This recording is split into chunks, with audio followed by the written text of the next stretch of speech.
Hello guys, നമ്മളിപ്പോൾ വന്നിട്ടുള്ള chapter 2 continuation video ആയിട്ടാണ്. നമ്മൾ പ്രീവിയസ് വീഡിയോയിൽ ഫസ്റ്റ് പാർട്ട് നമ്മൾ അപ്ലോഡ് ചെയ്തിട്ടുണ്ടായിരുന്നു. ഇത് സെക്കൻഡ് പാർട്ട് ആണ്. ഇതിൽ നമുക്ക് രണ്ട് ടോപ്പിക്സ് ആണ് കവർ ചെയ്യാനുള്ളത്. ഒന്ന് ബേസിസ് ഓഫ് അക്കൗണ്ടിങ്ങും പിന്നെ GSTയുടെ പോർഷൻ ആണ്. ഫസ്റ്റ് നമുക്ക് ബേസിസ് ഓഫ് അക്കൗണ്ടിങ് ഡിസ്കസ് ചെയ്യാം. ബേസിസ് ഓഫ് അക്കൗണ്ടിങ്ങിൽ രണ്ട് ബേസിസ് ആണുള്ളത്. ഒന്ന് ക്യാഷ് ബേസിസും പിന്നെ അക്രൂവൽ ബേസിസും. ഇതിൽ മോസ്റ്റ് ഇമ്പോർട്ടന്റ് ആയിട്ടുള്ളത് അക്രൂവൽ ബേസിസ് ആണ്. ഇത് നോട്ട് ചെയ്ത് വെക്കണം. ഓക്കെ, അപ്പോൾ ക്യാഷ് ബേസിസ് എന്താണെന്ന് നമുക്ക് നോക്കാം. Under cash basis entries in the books of accounts are made only when cash received or paid. നമ്മൾ ക്യാഷ് ബേസിസ് ആണ് ഫോളോ ചെയ്യുന്നുണ്ടെങ്കിൽ നമുക്കൊരു പേയ്മെന്റ് പേ ചെയ്താലോ അല്ലെങ്കിൽ ഒരു ഇൻകം നമുക്ക് റിസീവ് ചെയ്താൽ മാത്രമേ നമ്മളത് റെക്കോർഡ് ചെയ്യുള്ളൂ. ഡ്യൂ ആവുന്നത് നമ്മൾ നോക്കിയില്ല. ഇപ്പൊ റിസീവ് ആയി കഴിഞ്ഞാൽ റെക്കോർഡ് ചെയ്യും, ഒന്നല്ലെങ്കിൽ പേ ചെയ്താൽ റെക്കോർഡ് ചെയ്യും. എന്നാൽ ഇതിന്റെ നേരെ ഓപ്പോസിറ്റ് ആണ് എന്ത് അക്രൂവൽ ബേസിസ്. ഇതിലെങ്ങനെയാണെന്ന് വെച്ചിട്ടുണ്ടെങ്കിൽ ഒരു റെസിപ്റ്റ് നമുക്ക് കിട്ടിയാലോ കിട്ടോ കിട്ടില്ല അതൊക്കെ വേറെ കാര്യം, അല്ലെങ്കിൽ കൊടുത്തില്ല അതൊക്കെ വേറെ കാര്യം. പക്ഷെ നമ്മളത് ഡ്യൂ ആവുമ്പോ തന്നെ അത് നമ്മൾ റെക്കോർഡ് ചെയ്യും. ഓക്കെ, അപ്പൊ ക്യാഷ് ബേസിസിൽ ഒന്നല്ലെങ്കിൽ റിസീവ് ആവണം അല്ലെങ്കിൽ പെയ്ഡ് ആവണം. ഇതിലാണെങ്കിൽ അക്രൂവൽ ബേസിസിലാണെങ്കിൽ റിസീവ് ആവേ പേയ്മെന്റ് നടന്നോ അതൊന്നും നോക്കേണ്ട ആവശ്യമില്ല. ഡ്യൂ ആയി കഴിഞ്ഞാൽ അപ്പൊ തന്നെ നമുക്കിത് റെക്കോർഡ് ചെയ്യാനായിട്ട് പറ്റും. അപ്പൊ most of the companies choose ചെയ്യുക അക്രൂവൽ ബേസിസ് ആണ്. എല്ലാ കമ്പനീസും ഫോളോ ചെയ്യുന്നത് അത് തന്നെയാണ്. അപ്പൊ ഇത് രണ്ടും ഈ രണ്ട് പോയിന്റ്സ് നോട്ട് ചെയ്ത് വെക്കാം. ബേസിസ് ഓഫ് അക്കൗണ്ടിങ് കഴിഞ്ഞാൽ നമുക്ക് അതിൽ വരുന്ന ടോപ്പിക്കാണ് goods and service tax, GST. എല്ലാവരും കേട്ടിട്ടുണ്ടാവും ഈ ടേം, പക്ഷെ ഇത് നിങ്ങൾ ന്യൂലി പഠിക്കാൻ പോകുന്ന ഒരു കാര്യമാണ് അല്ലേ. അപ്പൊ ഇതിൽ നമുക്ക് എന്താണ് GST എന്നുള്ളത് നോക്കാം. GST is levied on all supply of goods and services except alcoholic liquor for human consumption.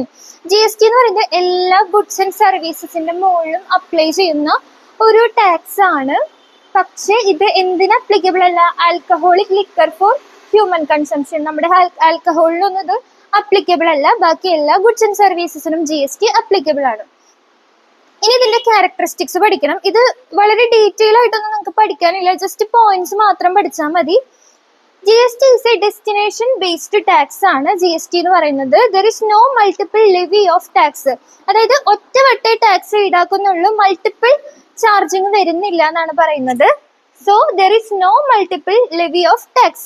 ഇതിന്റെ മോട്ടോ എന്ന് പറയുന്നത് വൺ നാഷൻ വൺ ടാക്സ്. ഇത് തന്നെയാണ് നമ്മൾ ഈ പോയിന്റിലും ഡിസ്കസ് ചെയ്തത്.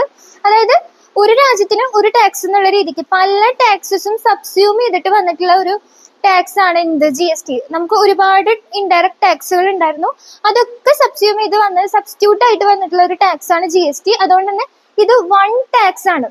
ഒരുപാട് ടാക്സസ്, സെയിൽസ് ടാക്സ്, വാറ്റ്, അങ്ങനെ ഒരുപാട് ടാക്സ് സബ്സ്യൂം ചെയ്തിട്ടാണ് ഒറ്റ ടാക്സ് ആയത്. അതാണ് GST.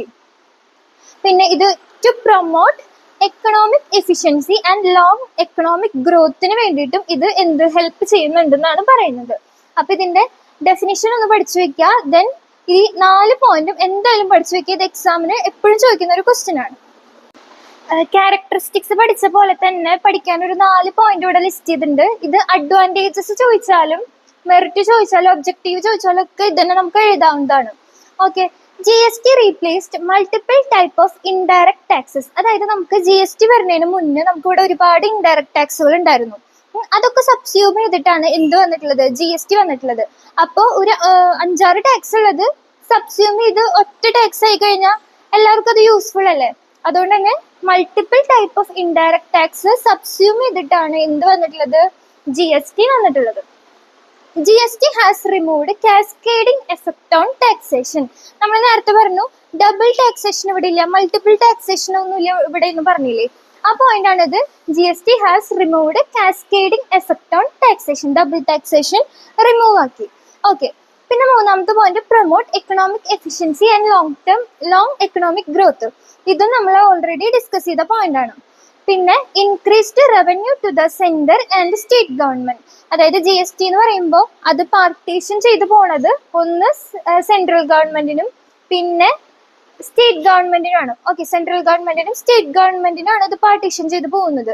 അതുകൊണ്ട് തന്നെ അവരുടെ റവന്യൂ കൂടെ ഇൻക്രീസ് ആയി എന്ന് പറയാണ്. ഓക്കെ, ഇത്രയും കാര്യങ്ങളാണ് നമുക്ക് ഈ ഒരു ചാപ്റ്ററിൽ പറയാനായിട്ടുള്ളത്. ഫസ്റ്റ് പാർട്ടിൽ നമ്മൾ എന്തൊക്കെ ഡിസ്കസ് ചെയ്തു? ഓരോ അക്കൗണ്ടിങ് കോൺസെപ്റ്റും ഡീറ്റെയിൽ ആയിട്ട് നമ്മൾ ഡിസ്കസ് ചെയ്തു. അത് എക്സാം പോയിന്റ് ഓഫ് വ്യൂവിൽ അതേപോലെ തന്നെ നിങ്ങൾ ആ സെന്റൻസ് എഴുതി വെച്ചാൽ മതി. നമ്മൾ ഹൈലൈറ്റ് ചെയ്ത് പറഞ്ഞിട്ടുള്ള പോയിന്റ്സ് എഴുതാനായിട്ട് വിട്ടുപോകരുത്. പിന്നെ രണ്ടാമത്തെ പാർട്ടിൽ നമ്മൾ പറഞ്ഞത് ബേസിസ് ഓഫ് അക്കൗണ്ടിങ് ആണ്. നമ്മൾ 2 ബേസിസ് പറഞ്ഞു, ക്യാഷ് ബേസിസും അക്രൂവൽ ബേസിസും പറഞ്ഞു.